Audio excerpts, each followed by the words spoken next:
Hey, welcome to Guitar Knobs, the guitars, gear, noise, and nonsense podcast, hosted today by these knobs. Tony Dudzik, Pick Guardian. Jared Brandon wound pickups. Hey, everybody, it's me, Todd Novak. We are super happy that you are listening with us to our show. That's right. Because we're listening to it too, and we're going to have a good time tonight.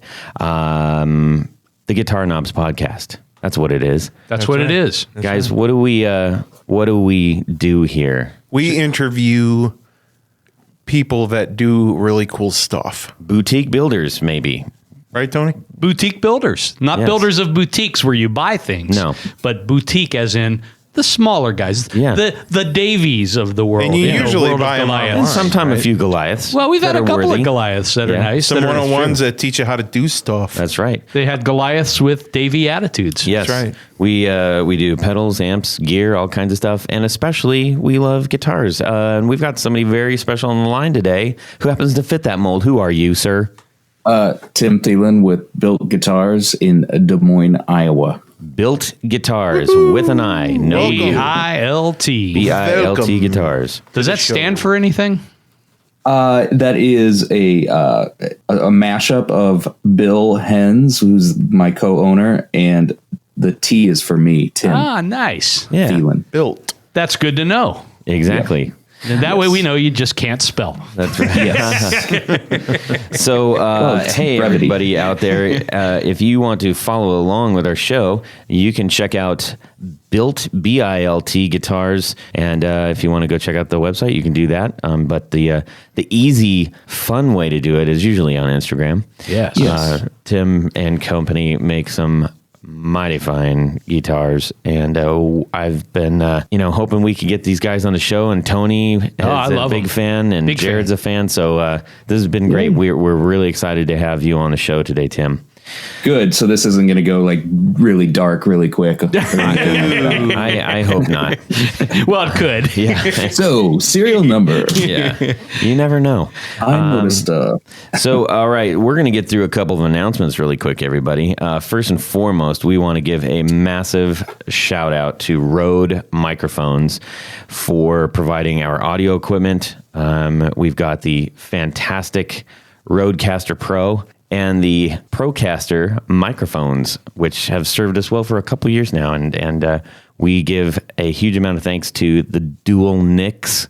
Nick and Nick. Nick and Nick down at Hey, but what down about at this Rode. box that's sitting here on I the said table? that. It's a Rodecaster. Oh, that's the Rodecaster. That's the Rodecaster. Oh. That's the big mama machine. It's a pro, man. That's our Wow. It's our love machine. It's right our, Got there. it's funny our sound heart and effects soul. on it, too, that we're not allowed to touch. That's right. You are not allowed to touch them. Yeah. Anyways, so we're going to record our show on this, and you might want to give that a thought if you are interested in diving into the podcast world, or even, like I said before, I think this would do a bang up job of recording your little old band if you got one, or just your home guitar. By yourself. You don't need a band. You just need you, Or banjo. or a band Joe. All right. And then we also want to let everybody know Big J-Rod's got some sweet new shirts. Well, I do. You do. And I would like to thank my friends Tony Baloney and Todd Novak for helping me design it. Yes, sir. And a lot of the credit goes to Todd. because Let's he give it found- all to Todd. Okay. I'll take it. That just he needs stroked every once in a while. All he had to do was convince me, like, yes, this is it. Yes, this is it. It took me a while, but Yeah. with a few tweaks here and there, it's perfect. Yes. The understatement of the year is all I had to do. That's right. They're really cool. Yes. Check them out. We're going to put a post there. There should Yeah, be already. they're- By the time you hear this, you will have seen this on the Instagram. So Yeah. They're cool shirts. They've got the Brandon Wound logo and a ginormous I like it. humbucker. yes, sir. Humbucker. All right. We also want to let everybody know that I received something very special in the mail from Champion Lecky. We're working on a contest right now that we're putting together, and we decided it would be a great idea to do a coloring contest. So hopefully you guys are all familiar with Champion Lecky and the super happy fun pedals that he makes. and the great designs. They're all handmade, they're all hand painted, they're all hand designed. And so what we're doing is we've got a coloring sheet, and so we're gonna more on that. But the gist is, you do the coloring sheet, you take a picture, you post on Instagram, you can win a pedal. Or you can risk and have your kids do it for you. But you know, you're putting the pedal in their hands, basically, winning it. Do you have to give the pedal to the kids if they do it? You could save it for when they get older. Yeah. Okay. And for whatever reason, I just want to point out that Jared has his hat over his headphones, which is interesting. I got a size 8 hat, man. It's big. I got a big melon. And then, so more to come on that. We'll be talking. He's going to come on the show. We're going to talk all about it. It'll be great. And you can win great pedals and stuff. And Wooly from Champion Lucky is an awesome dude who makes some awesome pedals. And Dude, I love great that he's guy. our friend. I love him. I also wanted to give just a real quick sort of high five to the guitar podcast community out there in the internet world. Tone Mob, 60 Cycle Hum, Guitar Nerds, Flippin' Flippers, Tone Jerks, Clifton Worley even, who we were recently on the show. It's a happy, good time group, and we all love the same stuff, and we're out there doing it, and it's fun to see everybody interacting with each other, and I guarantee you that you will be happy if you listen to any of those other shows, which I'm sure you probably already are. We love the guitar community, and we are doing our best to make great stuff for everybody out there. So big high five and big hearts and lightning bolts to those chaps. And watch out for orangutans on tricycles chasing small children. Okay, sure, Tony. All right. Oh, gosh. Hey, everybody. Let's find out what's new in our guitar world this week. Yes. Let's hear from Tim. He's been real patient. Tim, what's going on in your music world this week, man? Just sent out a guitar to Ruben Nielsen from Unknown Mortal Orchestra, and so hopefully, I don't know if he'll be able to get it unveiled for Bonnaroo this weekend, but that was exciting, and because we're great big fans here at the shop of his stuff and his guitar playing, so that is always fun to get that kind of stuff out. What did you send him? We got him a Zaftig, okay, which is our hollow body, or not hollow body, but very chambered guitar. Is kind of a mashup of a Starcaster and Jazzmaster, kind of a bigger bodied thing. And we got him one of those in Olympic white in our low gloss nitro finish, baked maple neck, rosewood figured board. Pretty nice little unit. The big thing was weight for him, and so we actually made the body out of Western red cedar. So we took a guitar design that's already pretty light and made it even lighter. So he is a big guy on jag stangs, and he tends to play with the strap over his right shoulder as opposed to his left. So, because I think he does a lot of multi-instrumental stuff. So that's kind of a really an old style of playing. If you go back and look at a lot of pictures, a lot of guys have their strap just over one shoulder, not across the back. Yeah, and that scares me.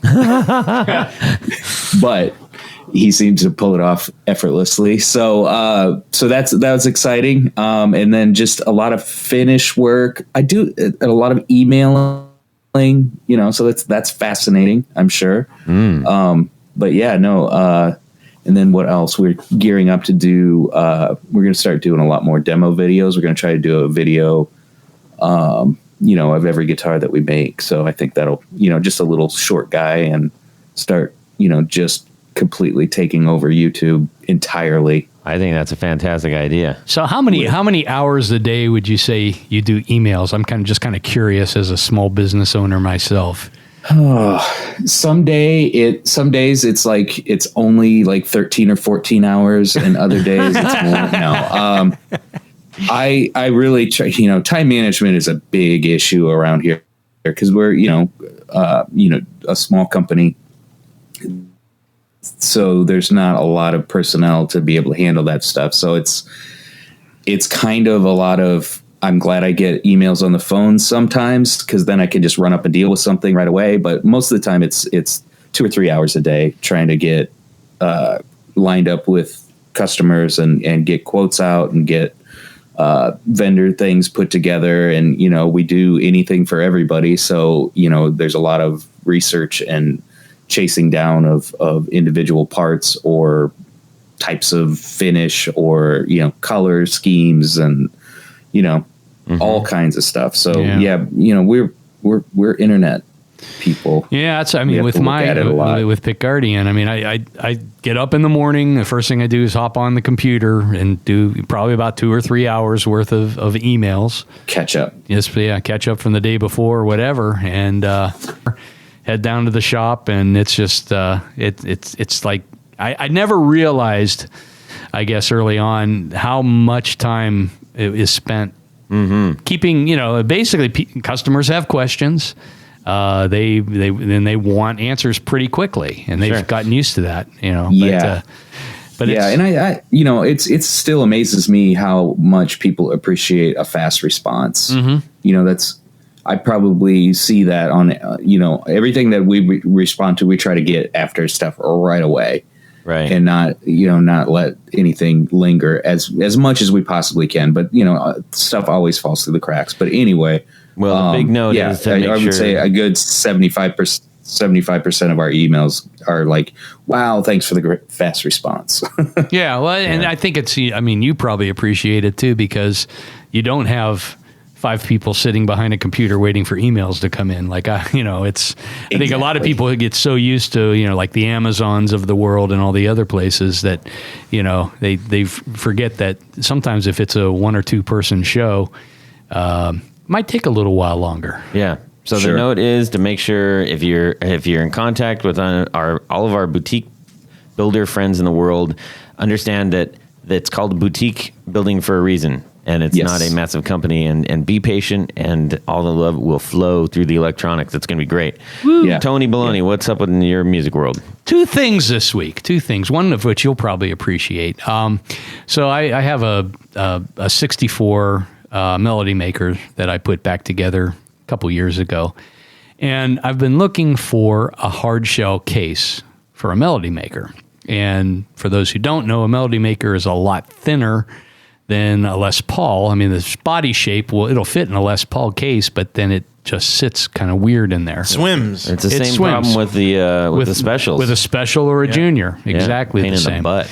So just on the off chance, I had a lingering search on eBay, just for notifications in case a Joan Jett Melody Maker case ever came up. Oh, I thought you were going to say you got a Joan Jett Melody Maker. Yeah. I would have bought that off you. Yeah, it's not that great of a guitar. Yeah, but I will like it. Yeah, okay. You're allowed to. Right. Well, anyhow, I got the case, and it's pretty cool. It's kind of a standard case, but it's the right thickness, and then there's just a heart on the outside. That's cool, a little black heart. Under the Gibson.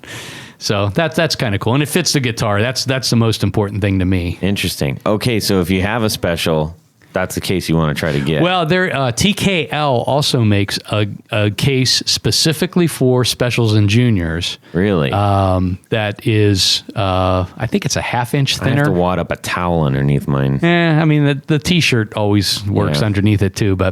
And then the second thing is I got my, we talked a little while about this, my Les Paul, like 59 Les Paul standard replica came in. And I took it over to my buddy Sean, and he did the final setup. To be fair, it's not a Chibson. It's not a no. It is not. It's far from. No, it is not a Chibson. It's far from it. It's a local builder who does a really good job on Les Pauls. I was just over at his house a few days ago. Yeah, and he's got like 2 or 3 more that he's building. Yep. Unbelievably great. Yeah. He's really good at those standards. So, yeah, the standards look great. This one is kind of some people would call it a lemon burst. Mm-hmm. I'd love to see it. Yeah, I was going to bring it in today, but then I fell behind and all that fun stuff. But anyhow, my buddy Sean has a company called the Guitar Repair Company here in town.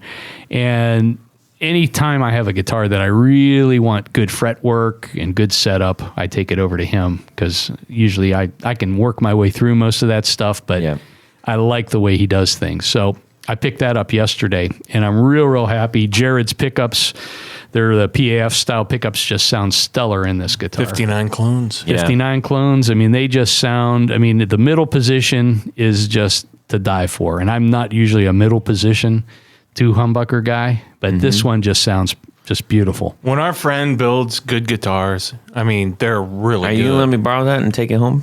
Yeah, if you want. Thanks, man. I'd like to, just for a day or two. Yeah. We it's cool because we get to exchange a lot of gear. He's also been doing like all these awesome telly bodies, and when he's taken this fabric and it's kind of like the Paisley thing. Yeah, it's very, very similar. The Paisley ones were wallpaper, which coincidentally were also made here by Board and Company in Columbus, Ohio. No kidding. Yeah. Yep. So all those 60s Paisley tellies are that way. But what Chris is doing is gets this really cool cloth. I have one of them. And it's that Japanese tattoo art.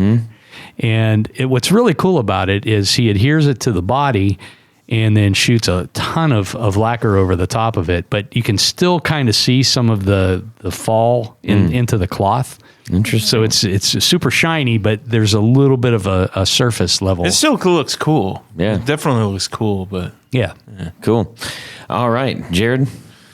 Oh, yeah, a couple of things, little things, but hey, they all matter. So my buddy finished up my guitars and my Jazz Masters, and of course I had to get some hard cases.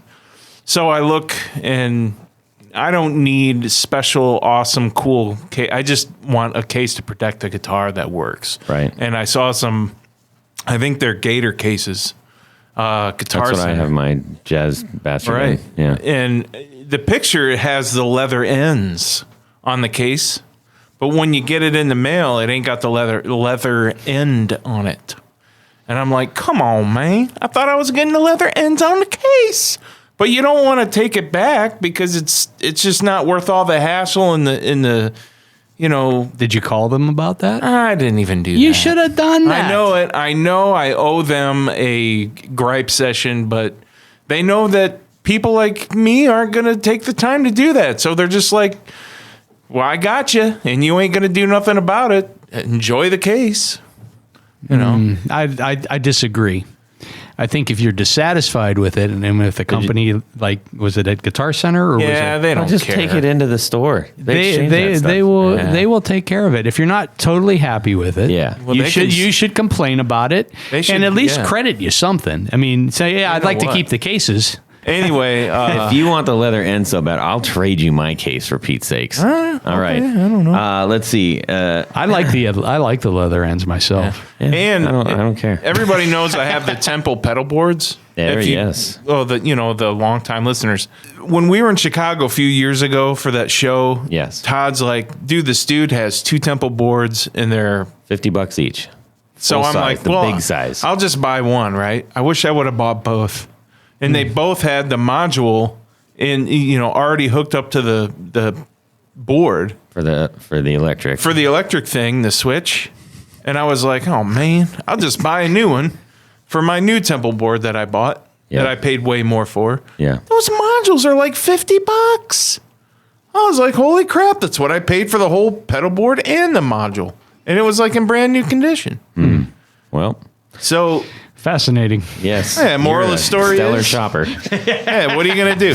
So the moral of the story is if you see 2 of something and it's dirt cheap, just get it, man. You can always sell it. Just get it. Solid logic. I will There he next comes. time. He wraps it all up with a nice Just get bow. both of them. How about you, Todd? What's going on in your musical work? Other than that Yeah. awesome shirt. Thank you. Yeah, I have had quite a bit of fun playing out. We've been doing a lot of shows and stuff, and it's been great, meeting a lot of great people. But one of the things that I got to do today, I got a nice box of pedals from Mythos, and they are twin golden fleeces. Mjolnir. And what we're going to do is just a little conversation and test about, what is the difference between these two? Because there is a difference. One is this through hole and one is surface mount. We're going to have an episode coming up where we're just going to talk about... When you say through hole, you're talking about like point to point? No. No. That's literally all the pieces go through the board and are soldered on the back, where a surface mount is not necessarily that case. Oh. Yes, it's a little more complex. Anyway, so yeah, it's going to be a great discussion. Looking forward to talking to Zach again. It's not the whole episode is going to be about that. We're going to talk about all kinds of things. We're just going to talk about that. Yeah. Through holes. So that'll be looking forward to that in the near future. I'm going to switch the knobs. Don't do that. Yeah, we're not allowed to crack the case open. Yep. They're designated by knob style. So we're gonna stay true to the experiment and just listen with our ears and see if there is a difference and see if we like that and then discuss why maybe or maybe it doesn't matter. So, all right. You know what my favorite thing is? 1, 2, 1, 2, 3. 4 on the floor. All right, Tim from BilT Guitars, why don't you give us your 4 on the floor? I don't do a whole lot of playing outside of the shop just because, by the time I get home, I don't want to really be thinking about guitars too much. But there are some that I miss dearly.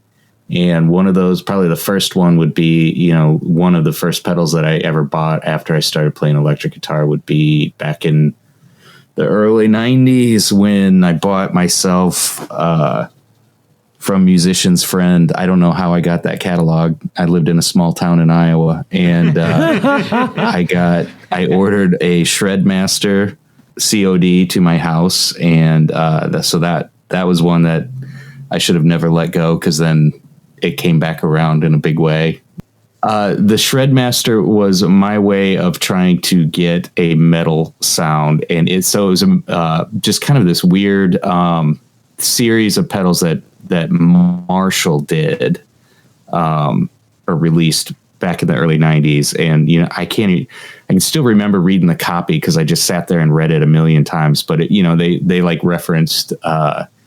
I think they actually referenced Megadeth in it, and not that I was a huge Megadeth fan, but I was like, okay, I just am not getting what I want out of the cheap distortion pedal or whatever I had at the time, and so that's one that got pawned off when I went to college, along with all the other good stuff that I ever had. Right. Okay. And what's number 2? Number 2 would probably be, the Carbon Copy. And I would say that I know that pedal inside and out, to the point of whenever they do a version change on the circuit board, I know that, or I recognize it. So, and it, it's an analog delay.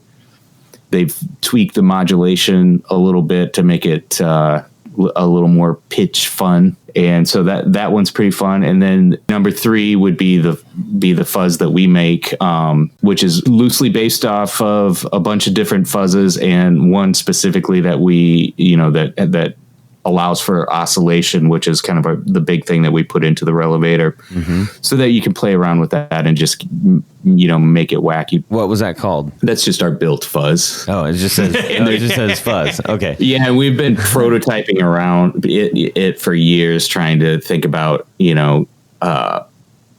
selling it. And it's BilT timing is kind of, it's a known quantity around here because we just have the worst timing when it comes to a lot of this stuff. So we sit on it long enough, and it, the golden era of pedal, stuff goes away, and we would just be lost in the noise of all of the other people putting fuzzes out. So we just kind of sat back on that, but we have a bunch of these prototypes around, and they're awesome and they're super fun to play with. I would say go ahead. I was going to say, did you ever put those in the guitars, like the Relevators, or? Yeah, that's what we put in our guitars, and then we also started plugging them into pedals. Okay, cool. And a couple versions we did where those knob covers you can stick on. I think Dunlop made them, and they're designed to go over top of either a Mustang style knob or and it's supposed to give you foot control. We put one of those, but the pot would be on the side of the casing or the enclosure, so that you can manipulate the oscillation with your foot. So that was kind of one of the fun versions of that, and I think super enjoyable. And you can get pretty crunchy stuff with it, and I don't know. That's kind of where I was at that point in time when we were making that. Number 4. Number 4 would be I really like the Eau Claire Thunder a lot, and I think it's super duper versatile.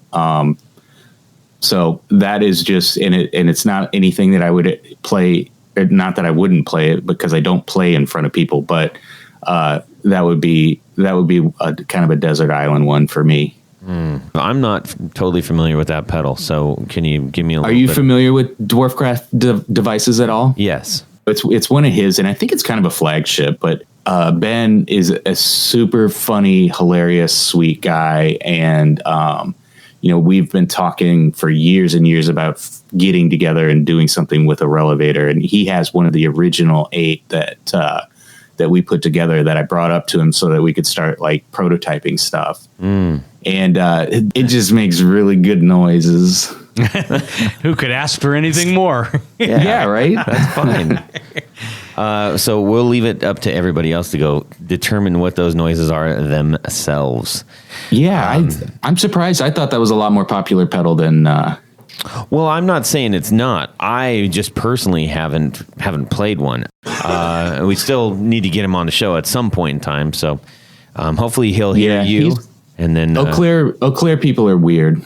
I know a lot of people from Eau Claire, and they are, each and every one of them is a singular character in and of themselves. So I don't know what it is. I think it might be some sort of contamination in groundwater, or the water coming off the river, Or the milk. Could be from the milk. yeah. or the milk. Could be the milk. They like it raw up there. They poo-poo pasteurization. Fair enough. All right, man. Well, I appreciate you sharing that with us. Those are good pedals. And so if you are not familiar with the 4 on the Floor out there, make sure you check it out. That's on our website. And we also put it out. So we put it out as a blog. There will be links to each of these pedals, as well as a transcript from Tim's 4 on the Floor. It's really fun because you can go and see what all your favorite builders chose as their 4 on the Floor. So make sure you go to the site and dig around. And I'm sure you will find some things that you'll be like, wait, what is this pedal? I guarantee that'll happen. I don't guarantee anything, so whatever that means. We're talking to Tim from BilT Guitars. And we're really excited because we've been wanting to talk to you for a long time. So let's get on with this, shall we? Certainly. Excellent. So you're located in Des Moines. Des Moines, Iowa, Moines. Des Moines. right. The great crossroads of highway or Interstate 35 and 80. Yeah, I used to have to go through there occasionally on my drives. I lived in Eden Prairie, Minnesota for about 5 years. And Sure. So I'm familiar. You know. Yeah. So you're all up there. How long have you been building those guitars? We started with the Relevator back in, we started prototyping it back in 2008. And then, and by prototyping, at the time I co-owned a repair shop, and I had a pretty good customer who was really, really into wanting me to put effects into this Telecaster that he had. And I just pushed him off like, I'm not doing that. That's, that'll be ridiculous. But he pushed and pushed and pushed. And so what we ended up doing was taking this Tele and creating a bunch of extra cavities in it. And we made this huge pick guard that almost covered the entire top. We put a Jazzmaster tremolo in it. And so the pick guard kind of had this Everly Brothers acoustic feel. You know what I'm saying? So it came back and wrapped nearly all the way around the tremolo plate. So at that point, he wanted a Red Witch Fuzz God in there, which is a tremendously cool pedal. If you guys aren't familiar with that, The Red Witch Fuzz God. Yes. yeah. And so I stuck one of those in there, and then a carbon copy delay, which has carried on through this whole time. And then we did the Sustainer pickup. Yeah, Sustainiac. Yeah, it's the Sustainiac, which I've installed so many of those things. Like, they're insane. So this guitar was crazy. And so, he finally talked me into it. I spent a ton of time pulling circuit boards apart, pulling stuff off of circuit boards to reroute controls, and just getting all this stuff figured out. Then you get it together, and then you start the troubleshooting, because nothing works, right? and you start to get it to kind of work. And then you start discovering this phenomenon called cross-talking. And then, so then you figure out which wires. It's like hissing and buzzing and just incredibly unpleasant sounds on like high gain lines, and when they come close to certain other high gain lines, and then they start making noises that you don't want. So then you have to shield them. So then you start discovering like, okay, I can't just use like Gibson wire or, pickup wire on all this stuff because it's, would be ridiculously huge. So then, then it just becomes a whole big research project into finding, higher gauge shielded wires, whether they're insulated, blah, blah, blah, blah. And so it became a big thing. And, once we got it done, we got it really working well. Then it was like, wow, this thing is pretty fun, because it was a bunch of effects that normally you would bend over or crouch down and start manipulating and look silly doing it. Or if you're not a shoegazer, it's fun to have at your fingertips. And so we kind of sat on that. That was like the fall of 2008. And I think the beginning of 2009, I ran across a picture of a Fender Marauder that was currently residing at Dave's Guitar Shop in La Crosse, Wisconsin. If you haven't been there, he's got an amazing collection, and is a big vintage guy, big new sales guy. I think he was one of the few that could do Gibson online, or maybe not. I can't remember, all that drama. But so anyway, he had this Lake Placid Blue Fender Marauder 2, I think it was, and it had this Lake Placid Blue, had a pearloid pickguard, and it had the headstock that, the Gene Fields designed swoosh headstock that we ended up adopting both of those words. So it had that and a bound rosewood board with like pearloid block inlays. And I was just like totally struck by this guitar. And it had all these huge plates on it that were full of switches. And I was like, oh my God, look at all that real estate that we could use for these effects guitars. Like, cause we were talking about like how fun that was and how cool it is and everything. And like, so it immediately jumped out as, okay, this is plausible because they never released that guitar. So it's not going to turn into an immediate lawsuit, because at that point in time, all the big guys were extremely litigious, and had either huge lawsuits going at the time, or had just lost some or won some, or, so all of that stuff was in super flux at the time. And so I made a little trip up there to check that guitar out, and it was even cooler in person. Like the upper rhythm circuit,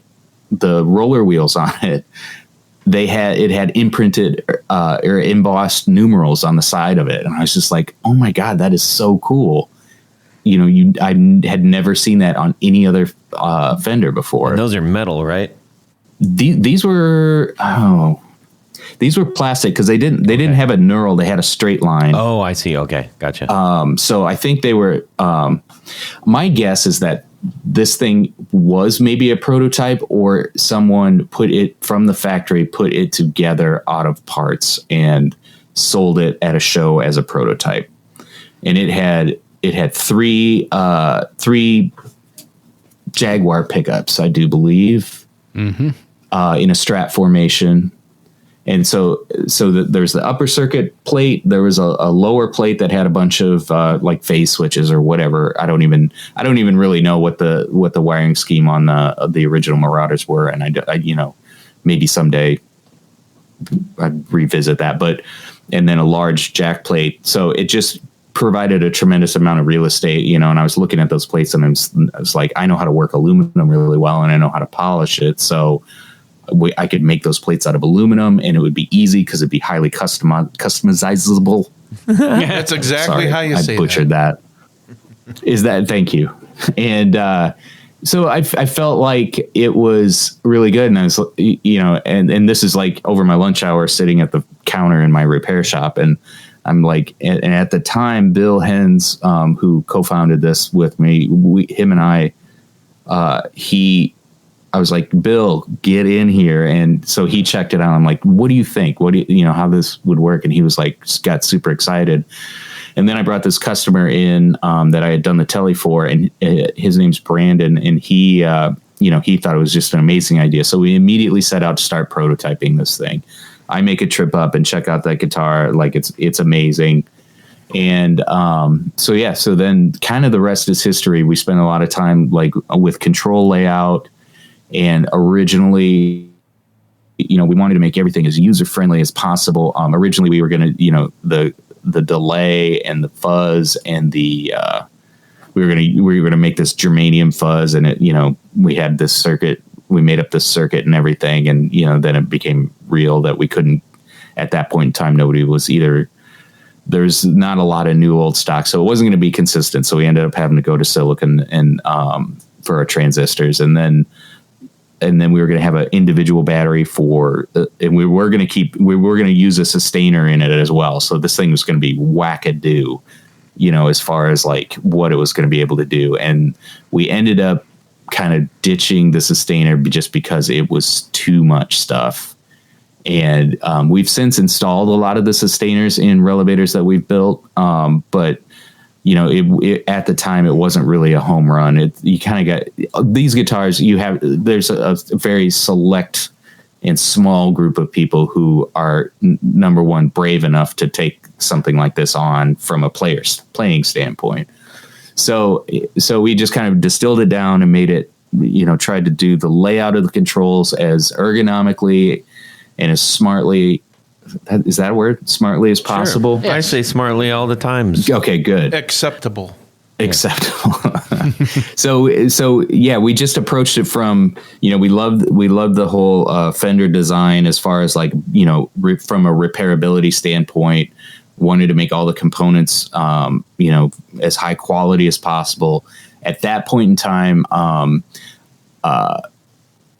to get into the hardware side of it and the decisions we made on that, we had built a Rosewood Jazzmaster for Nels Cline like the year before, and people, the bridge has always been problematic. In case people don't know who Nels Cline is, can you just give him And Nels at that time was freshly on the Wilco team, so he's a lead guitar player for Wilco, but like a huge session guy, and I knew him from way back in the 90s, from when he was playing a lot with kind of a legendary, the Minutemen bass player, Mike Watt. Right. Who I, kind of started off once I got out of guitar making school, built him a bass, and, so kind of got my feet wet with Mike Watt, and he got me to Nels, and Nels and I, hit it off right away. And I was, so anyway, Nels was a buddy. And Bill had this idea, let's build this Rosewood Jazzmaster. And so we did and delivered it to him. And it wasn't, BilT wasn't a thing at that point in time. It was just something that we wanted to do that was super fun. We went to, it was actually 2008. We went to Lawrence, Kansas to deliver it. And it was an outdoor show. And he loved it. And like got it up on stage and played Impossible Germany with it. And it was just like, I don't know a good feeling to describe, like, watching that, sure. And having it wash over you. So that kind of like sealed the deal as far as, feeling pretty good about building guitars. So Bill and I had, that Nels Cline experience. So having that experience with Nels, the big thing about that Jazzmaster was like the bridge is always the weakest link when it came to Jazzmasters. And at that point in time, nobody was really doing anything about it. The best thing you could do was shim up two ends of a Mustang set bridge. And that's what Nels was using at the time. And so he knew of a guy in Minneapolis named Woody. That was his buddy. That was kind of a Wilco tech guy. He had been a tech for a bunch of different bands, like Soul Asylum, and all these 90s bands. And then he was also a repairman at Willie's Guitars in Minneapolis, and so he was a head repair guy there and did a lot of vintage work. And so he knew what was going on, and that he was actually developing what is now the Mastery Bridge at that point in time. Nice. And Nels was one of the guys that got some of the original prototypes to test out on the road. And so Nels was like, you have got to get in touch with this guy and talk to him because his bridges are amazing. And so I did, and Woody and I became quick friends, and, we immediately started using the Mastery Bridge stuff. And we were like one of the very first people outside of the testers to get some. And so, we just decided that early on that we weren't going to make any sort of offset guitar without that bridge, with that tremolo, without that bridge. So that part came into play. So it made the guitar as a guitar immensely more attractive from a playability standpoint. Mm-hmm. And so that felt really good. The effects seemed like, this is a way that, you don't have to use them, but they're right there and it's super cool. So we, kept going, kept tweaking the design, kept tweaking the electronics. And, we eventually got to a point where we figured out that batteries are not going to cut it. And, nobody's going to want to change batteries in this thing. And especially when you're making a delay go crazy and, they just don't last. So, sure. So we ended up coming up with we had gone through a couple designs where we were actually making a power supply, like literally putting a transformer in a box, and how we would do it is we would send 9 volts through the ring portion of a tip ring sleeve cable, so that you would plug into the guitar with the tip ring sleeve cable and then into the power supply, and it would supply power to the effects via that line in the cable.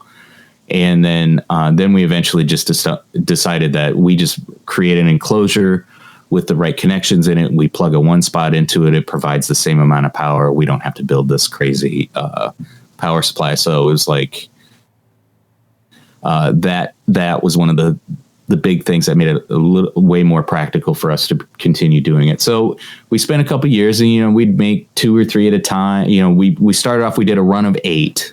And we tried to capture as many kind of like the coolest Fender custom colors that we liked, so we did 2-tone burst, 3-tone burst, Olympic white, Sherwood green, Lake Placid blue, like Dakota red, just like tried to capture all those, vintage vibe color feels. And so we made this run of 8. We did some photo shoots of it. They featured us a little bit in there was this thing in Premier Guitar called the Modern Builder's Vault. And I remember that would have been the fall of 2009 when that came out. And, we had done a bunch of photo shoots with these 8 guitars, and, we got a bunch out to people, including Nels, and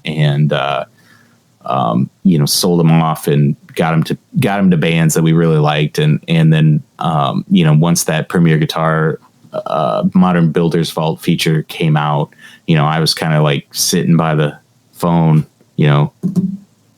tapping my fingers, waiting for it to ring. And it really didn't. But the other thing that we had to develop was like, once pictures started getting around and getting out, and, people started talking about them on the forums and stuff, like, the vast majority of people, the response was like super positive, because I really felt like we were hitting something that people were looking for, or maybe just starting to think that they were ready to start looking at, as far as like the offset design and what was going on with guitars in the indie rock stuff and just popular music in general at the time. So I thought it was going to go nuts, but it did not, because it was just too much guitar with all the effects in it. Is too freaky for people. But there are a lot of adventurous dudes out there, and so we started off just kind of doing it on the side, and we'd have 3 orders at any given time for the first 6 months, and then it was like 5 on order, and then by like 2013 we were consistently back ordered like 25 guitars. Wow. So then we moved our facility into another suite in the building that we were in, and really started pumping them out. And that's when we were kind of doing a lot with Chicago Music Exchange, and we're picking up other dealers and just kind of, just blowing up a little bit. And then, that we've had to move our facility again in that period, from then to now. But it was a kind of a really good opportunity for us to really tighten up our production and, develop a lot of stations where we, can leave stuff set up and we don't have to do so much, tear down and set up to do certain jobs. So learning from taking all of that stuff from our experience. And then back in, I think it was 2012, we kind of simultaneously released the Zaftig model, which is our chambered out hollow body. It's a mashup of the Starcaster and Jazzmaster. And then also our El Hombre model, which was a Gibson scale pretty heavily based on a Aria Pro, which would have been a mid-60s Japanese. It was an offset, kind of double horned, double cutaway. Pretty funky. Oh, I love it. It's a great guitar. So we kind of simultaneously released those. We got a bunch of prototypes made up and sent them out. And so like Vintage Guitar and Guitar World, a Guitar Player, they all did reviews on one or the other. And, Premier Guitar, they're actually based in Iowa. At least they were at that time. I'm pretty sure they're still around. But that was the print days. Mm-hmm. They've always been super kind to us. So from there, then things really started getting busy, because those were, well, especially the Zaftig. So the Zaftig and the Relevator. And then at that time, we also released what we started calling the Relevator LS, which is the same guitar sans effects. So, the LS is for less stuff. And so Well, that also has standard Jazzmaster pickups in it, right? Yes, it's basically as far as pickups go, because we the vast majority of our sales have always been direct to players, direct to customers. Mm-hmm. So we always, our philosophy was like, let's get customers what they want with regard to pickups or any sort of electronic situation, because number one, the pickups are going to be where the rubber meets the road as far as sound goes, and what people are going to be, what's going to get you the best sound. Now, there's all sorts of arguments to be made for everything else, but a huge percentage of what your guitar sounds like is going to be your pickups, period. So we always wanted to be as flexible as possible on that. So it sounds like you've had some growth over the years. How many people are working at the shop now? So it's Bill and I, and we kind of do the primarily do the operations. We kind of share general management duties, and then I tend to be the production manager. And so I have two guys. I got a head luthier, his name's Patrick, and then I got another dude, Justin, who's a luthier as well. And so that's my production crew. And between the three of us, we do all of the production. So it's a good thing to point out to everybody out there, because when you're looking at Instagram and you're just like, whoa, guitar, and all these shots, and everybody's got them, and whatever it is, your pedals, amps, guitars. Most of the people that we talk to are in that same position where you just listed off an entire company of 4 people, right? Yeah. So yeah. I think we do have one more person that's kind of part-time in the office, and it's absolutely necessary. Good God, I couldn't do anything without him. But anyway, go ahead. Yeah. So 5 people. Your point being, my point being is that you are making stellar instruments, and I don't think that people really grasp the size of some of these companies and the effort and the amount of work that not only goes into it's not like you're just building the guitar. You're doing everything else, and you're running these businesses, and you're corresponding, just kind of like we talked about earlier with the email run on. And I think it's just something that I think we all should just take pause and appreciate how much goes into these instruments that we want and that we hopefully pick up from builders like yourself. Yeah, thank you. Yeah, it is. it is an endeavor that you have to have a passion for, because number one, it's not there. It isn't a high margin scenario. No, I don't think anything in this industry really is, so it's not get rich quick by any stretch of the imagination. So it has to be something that you care about. And we care deeply about, number one, the music, and number two, being able to provide the tools that make that music, and hopefully, being integral in making some of the best music, and like, it would be a dream if there was a type of music or a style of music that even 10, 20, 30 years down the road could not only be done with our guitars, but just like that was the iconic guitar to make this particular or a whole genre of music. That would be amazing to me. That would be the pinnacle of a satisfying legacy. But it's a lot of work. It's a tremendous amount of work, and it's a tremendous amount of heartache, and it's a huge amount of joy. When things go well, it is, you're on top of the world, as a small business owner, and just, dealing with not only customers, not only employees, but things like municipalities and fire departments, and, all of the things that you don't even think of, that all the hats you have to wear to be able to effectively and legally and all this, run your business so that if the fire department knocks on your door, your spray booth is legal and all your fire suppression stuff is up to code, and like, oh boy.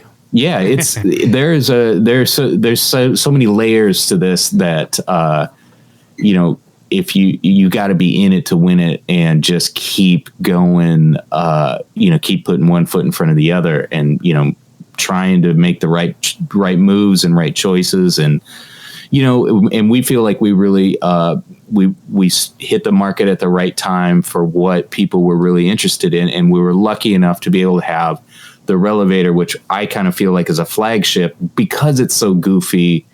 And, because it's so alienating to so many people, but also like endearing to others, like it gets people's attention. So we had the ability to get people's attention with something that, was kind of crazy, but at the same time that allowed us to then eventually start introducing normal guitars, and being able to, to build up on that. I really am appreciating what you're saying, and I think I just want to touch on a few things real quick. It is a good reminder that in the age of instant, where we expect everything, especially young builders or people that are thinking about this, we get a lot of mail, and we've featured some of these people on our shows where they're like, I've listened for a long time. I've heard these people's stories, and now I'm motivated, and I'm building pedals or amps or guitars, and it's amazing to hear that. Sure. And it's also really important. What you said was like putting one foot in front of the other, not expecting everything to happen all at once. Like it's a passion project. It takes time, so hang in there and keep doing it. Yeah. This thing that we're doing, this business, this life, whatever, it's the funny thing is that eventually you discover that it's fluid, and that you never really arrive, you're never really done. So I think back to when we first started this, or when I first got the idea that I wanted to build guitars or wanted to be involved with this, because number one, I was a terrible performer, but I still love music. I love guitars, and I love players and bands and all of that stuff. And I always wanted to be involved. But if somebody would have told me from the impetus of the idea that I wanted to do this, or that I could do it, that all of the things that I would have to go through and all of the changes that you make, you're never the person that you are, from the moment of that idea to the time that you can actually stop, look back and say, oh, I actually executed the whole thing. It's, you have to, you go through so many changes. You have to tolerate so much stress and so much, craziness and chaos and things that are so far out of your control that you have to figure out how to just live with. So that's your little life lesson on small business ownership, guys. Yeah, it stinks. I had a question, some specifics about the guitars. You talked a little bit like you like the mastery componentry and things like that. But yes. In terms of finishes and things like that, what are you a nitro guy or are you a poly guy? Well, we started off as poly guys because number one, nitro is at the time when we were doing this, before we had really kind of honed in a lot of our materials and techniques and equipment, nitro was a big pain for me to apply because it was just a lot of coats and a lot of. Mm-hmm. And so I was really familiar from the repair side of things with a bunch of different automotive type finishes. And so, and then I was also really familiar with the UV cured polyesters that like Taylor was using because I was a big warranty repair guy for Taylor for the finishes. And so that gave me a big background on that stuff. So I had a UV lamp and I had all this equipment to do that. So that's what we started off shooting guitars with, was poly. Now, over the years, we've had people that absolutely insisted on nitro. And, when you're in this business, you don't dare turn down a sale. So over the years, I've had enough of that come around and just watching the market and figuring out a lot of different stuff. Our primary finish is nitro. And, we have a finish now, which is what we call our low gloss nitro, which is several coats directly onto the raw wood. So there's no polyester sealers. There's no sealers of any kind. We just start putting lacquer on it, and we get a build to our satisfaction, whether it's a solid color or transparent or a tinted or a burst or whatever. We get the color on, and then we clear coat over top of that with the lacquer. Now, it is not a polished finish, so it's not going to be wet sanded and buffed out, and that is our standard finish, and it's super thin.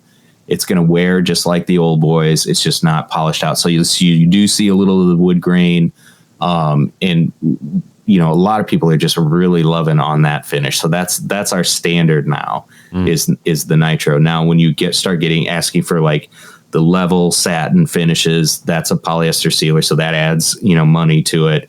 And then if you want a high gloss nitro or a high gloss poly, there's a significant upcharge for those finishes just because of the labor that's involved and the extra materials to achieve those finishes. So, we're finally to a point where we're able to kind of break those down so that we can do those right. But I'm a big believer in thin finishes, but I'm not a huge nitro versus poly versus, it's when you start getting into the extremes of thickness of coatings is when you start seeing, the real advantages and disadvantages. But when you're talking about, like thicknesses between those materials, they're so similar. It's so thin, or it's so minimal, has such a minimal effect on tone, when ultimately what you're really going for is stabilizing the material that it's covering, and so yeah, I guess we started off with poly, and I think we're one of the few people out there that was standard for what we did.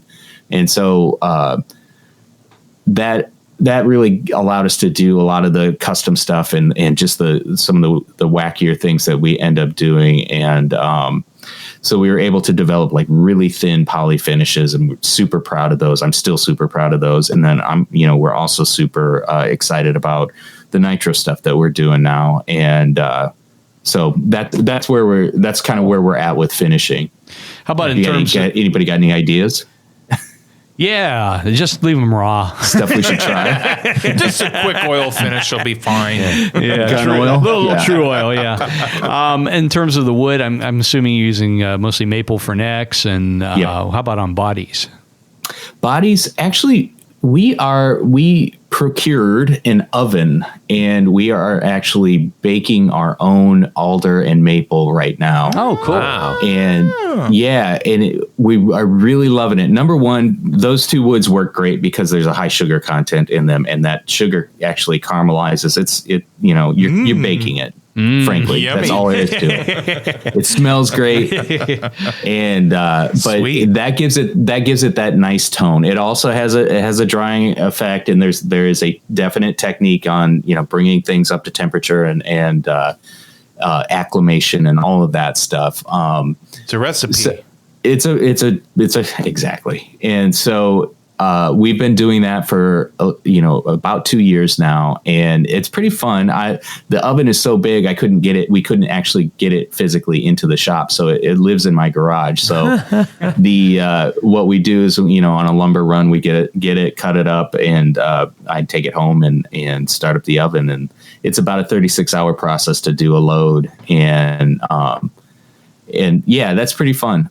So that's our standard now. We just decided we really like it, and it just makes the wood looks really good, and it does have a stabilizing effect that kind of mimics aging to a little bit to a certain extent. Mm-hmm. But mostly it's the aesthetic of it and the stability of it. So.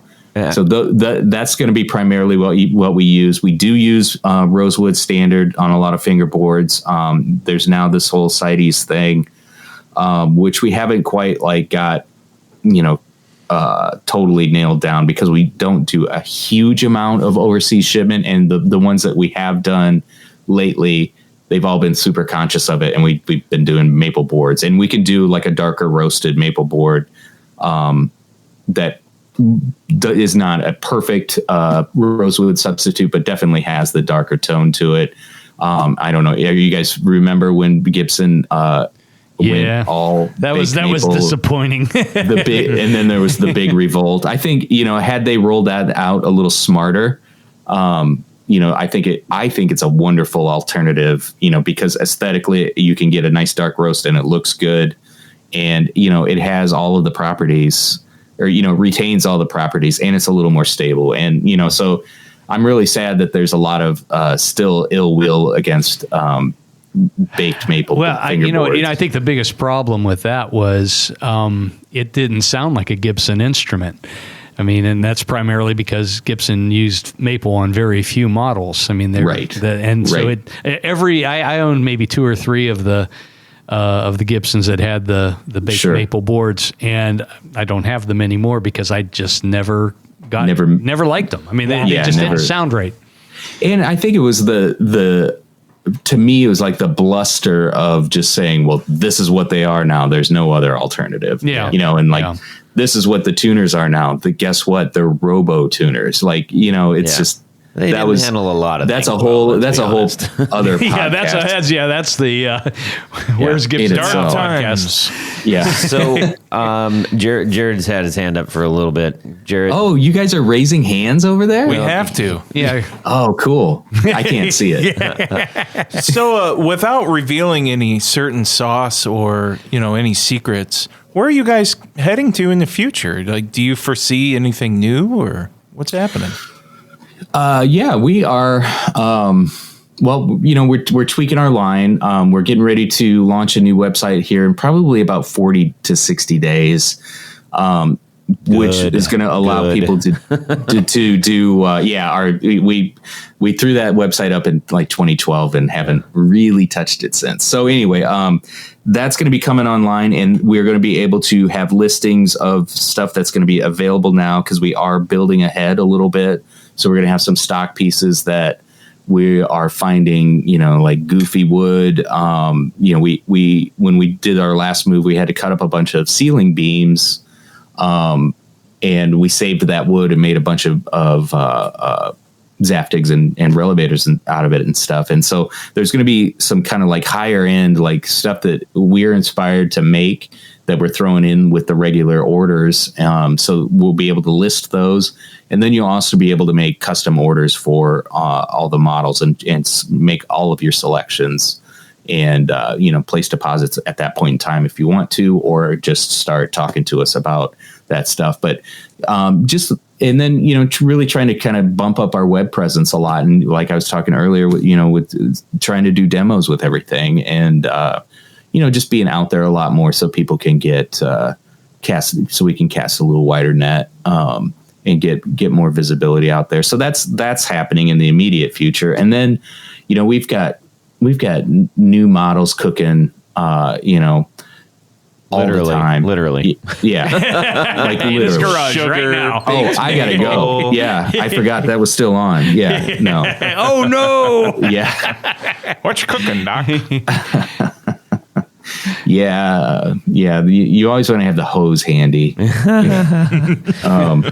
Well, one thing that I noticed going to several NAMM shows is there always seems to be a BilT guitar in a bunch of different booths. I don't know if artists are bringing them in or if you're providing them, but it's a really great way for people to see your products. Good. That's not the first time I've heard that, but it is nice to hear that people are seeing them at there, because we do reach out. A lot of pedal companies or amp companies will reach out to us, or we'll reach out to them, and we do like friendly trades and stuff like that. Or we'll make a proposal to somebody. Hey, we want to get in. Can we have?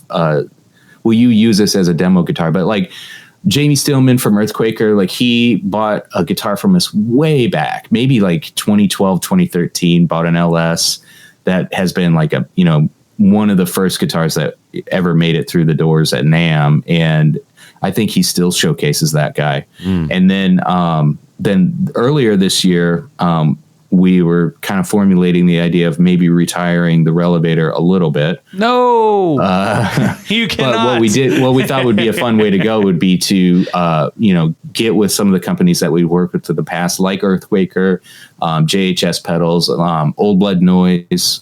We did, and so what we did was we got with these companies and we asked them, what would you like to see of your stuff in one of our guitars? So we made Josh at JHS.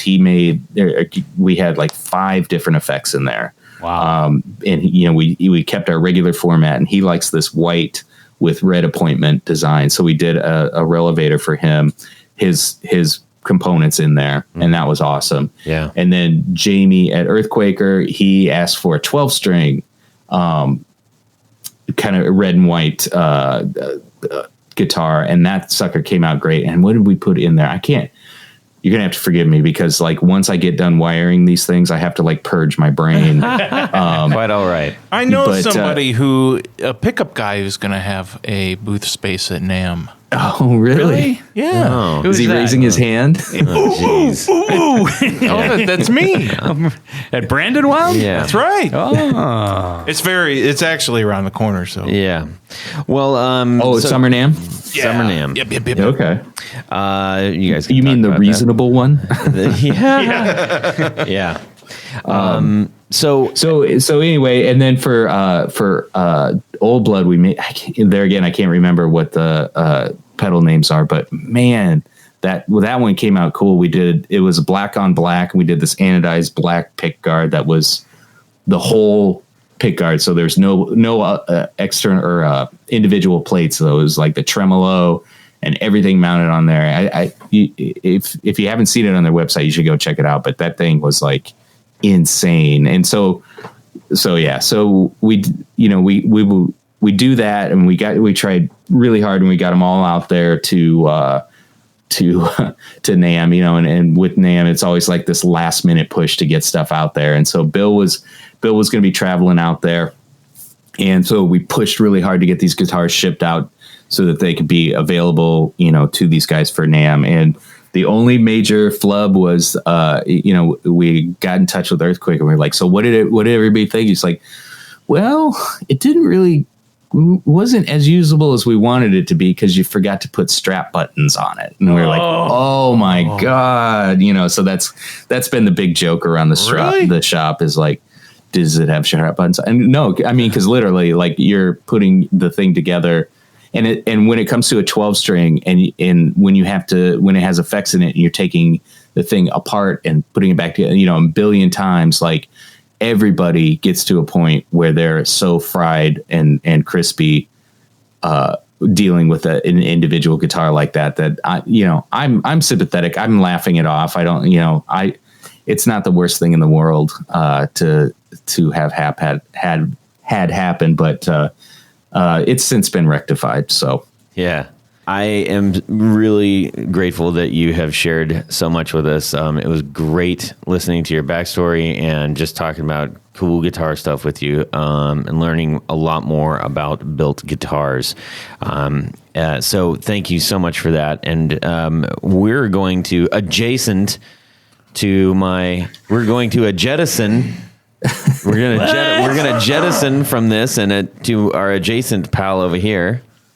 Ladies and gentlemen, it's time for Would You Rather. This week's Would You Rather is brought to you by Joseph Halliday of Hello, Sailor Pedals. Hello, sailor. He's from the UK. He's a little builder out there. I mean, he's not little. I don't know how big he is, but Are you saying he's a dwarf? He's a smaller manufacturer out in the UK, and he's going to be on the show pretty soon. He makes some really cool stuff. So check out Hello, Sailor. And check out his Would You Rather. We'll find out how little he really is. That's right. Okay. So, would you rather? You're going to play a private gig to a few dinner guests at a billionaire's mansion using your choice of the best guitar and amp combination in the world. Or would you rather play on a stage with your choice of the best live act in the world in front of a stadium with a Squier Affinity Strat that's got horribly high action and grubby strings? And she's greater frets. That's right. And you're playing through a Roland Microcube. Microcube. That's mic'd up, of course. Well, of course. Oh boy, this is actually So who's going to be at the billionaire's party? A billionaire guy. And his Or a guests? lady. It could be a lady. I don't know. Will there be guests there? Yes, there are. I'd say you said that. Okay. There's guests. There's guests. But there's, maybe probably not a ton. But anyways, Tony, why don't you go first? I'm going to go with the Billionaires Club. Yes. The party. Because one, that's the people I hang with. Right. That's right. Yeah, Natch. I'm businessman like myself, for Right. instance. And I think the shrimp cocktails are going to be better. Yeah. Filet mignon. I think they're going to have some really nice bourbon. Right. Oh, yeah. And it's a nice guitar, the best guitar amp combo in the world. Right. And I'm doing it. That's where I'm going. You guys can have the rusty strings in the Microcube. Okay. Jared? Nah, I'm also going to go with the good old billionaire person. Definitely. Because I want the nice equipment, the nice amp. And I personally don't care who I play in front of. I'm going to do my best with the best equipment, and it's going to sound good, and I'm going to feel good about what I did. Okay. And Tim, how about yourself? Neither. They both sound like nightmares. You have to do one You of have them. to Yeah. choose Pick one. That's the rules. I would rather be buried alive. That's even worse Well, than that's both an of them. option. Yeah. Since it's worse than the two, we'll give it to you. No, for the more workmanly option of the painful stuff, because that seems to be what I'm used to. That's fair. I am taking the big stage, baby. I want the stage. I want the big stage. I want the people. I want the noise. I want to rock the crap out of that thing. Yeah. I will make myself bleed and break the strings. It'll be amazing. They're going to and associate you. then I will punt the amp when I'm done. They're going to associate you with the Strat from now on. Then No, because I'll It's smash it and it's then punt. I will actually golf swing the cube. Microcube off the stage With and the then Strat. smash the guitar. That's what I'm doing. Is this going to be like a point in the future when like the billionaires are all genetically enhanced? Like it's the new master race? Is it going to be a group of them, or is it I going to hope be? not. That sounds dreadful. Is it going to be like modern day billionaires where they're, Right. Wear saggy tennis shorts. Right. yeah? I don't know. Is it going to be? It Are all they going to be sounds the new dreadful. species yet? That's what I'm. New World Order, baby. New World Order is coming. I don't want any of that. All right, gentlemen, we've got a few people to thank real quick. So at this point in the show, we like to thank a special group of people. Not billionaires, but they're nice people. or not orangutans. They might be either. billionaires. I don't know. They help us out a lot because what they do is they help sponsor the podcast. That's right. And there's various levels you can participate in. Go over to patreon.com/the Guitar Knobs. You'll see all the cool stuff that you can get for being a relatively non-expensive level, all the way to a slightly more expensive, but the great prize packages that you receive just will astound you. Mm-hmm. In addition, what happens, Jared? Oh, like right now, you get to have your name read on the thing. And that's what I'm going to do right now. So, let's go from oldest to newest, shall we? Sure. Okay. Let's do it. Let's thank our good friend Tom Barazin, Yep. Martin Cliff, John Daly, Sean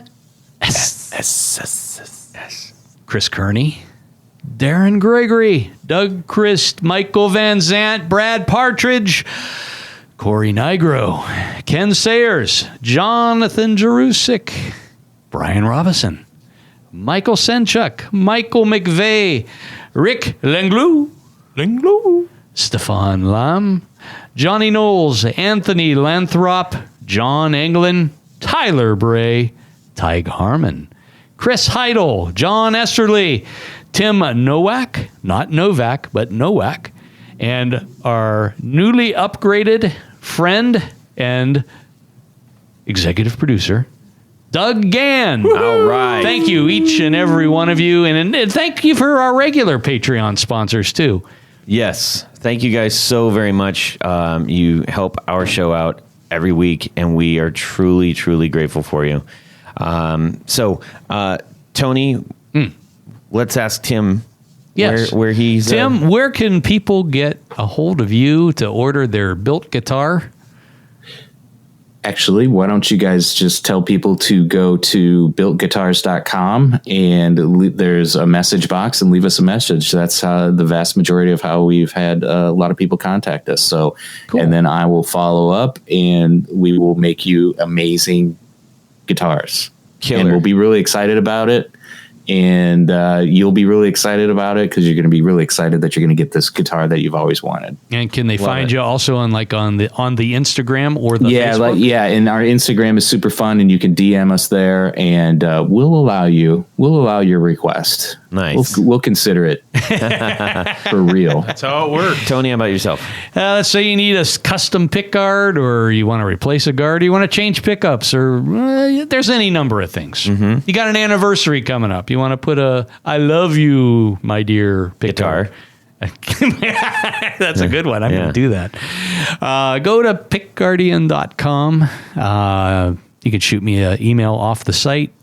You can go over to Instagram. I post a lot of things, projects and things that I'm working on there. And if you can't find him for whatever reason, just hit me up for Pete's sake. get a hold of Todd. Go to the Guitar Knobs website. There's links everywhere. Yes, or on Instagram. All right, Jared. If you need a new pickup or new old looking pickup to match your old guitar or anything of the sort, go to BrandonWildPickups.com. Drop me an email. All the things. So if you need pickups, because you make pickups. Yeah, or if you Yeah. need... You make a lot of custom and weird and funky and interesting pickups. A lot of that stuff, You always downplay some that. really I never cool really stuff understand. that I make doesn't make the website because, I'd rather Like be building P90s stuff. and a jazz Yeah, case. all the awesome stuff like that. Or, Yeah. or wide range in the... real wide ranges. Yeah, in the Jazz Master casing. Yeah. all that I kind of understand you're going to be at the Summer NAMM show. Is that right? stuff. I am. That's right. That is true. That is true. That's so crazy. if you can't get a hold of them via email or on the website, go to the NAMM show. Yeah. You'll also see Tony Baloney. Yeah. I'll be there too. But I won't. Sorry. You can get a hold of me, Todd at theguitarknobs.com. Shoot me a note. Love to hear from you. We also would love to hear your would you rathers. Please send those to us. We have a good time when we get to read them. You can DM me, direct message on Instagram, and please subscribe to our little feed. It's super fun. And we really want to just give a big giant thanks to Tim from BilT Guitars for joining us tonight. We have had a blast talking to you. Hey, super fun. Thanks, guys. Yep. Nice to meet you. And let's talk pickups and pick cards one of these days. We'll do that. Definitely. All right. Everybody have a great guitar week and subscribe. Yeah. You could probably have somebody make leather ends for that, but Whoa. Sorry, guys. He hasn't hung up yet. He's the first one. He's lasted this long. Record holder. Do they have leather ends? Every single beer they open explodes here. How is this possible? Like a dad in here. you're gonna play a private gig to a few dinner deaths. Oh, my. Take two. This will be 3. A paper towel. That's going to stink in here so bad. You guys have beer? Crybaby. You do not have 5 children. I've got 3 girls and 2 grown men. Jared, you're going to need more than that little tiny paper towel there, buddy.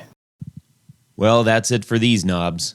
Please visit our Patreon page at patreon.com/theguitarknobs. Visit our website at theguitarknobs.com for all of our past episodes, 4 on the Floor blog, and other good stuff. You can connect with us on social too at our Facebook page and share your gear and stories on our Facebook group. Also, be sure to check out our Instagram at Guitar Knobs. Catch you next time.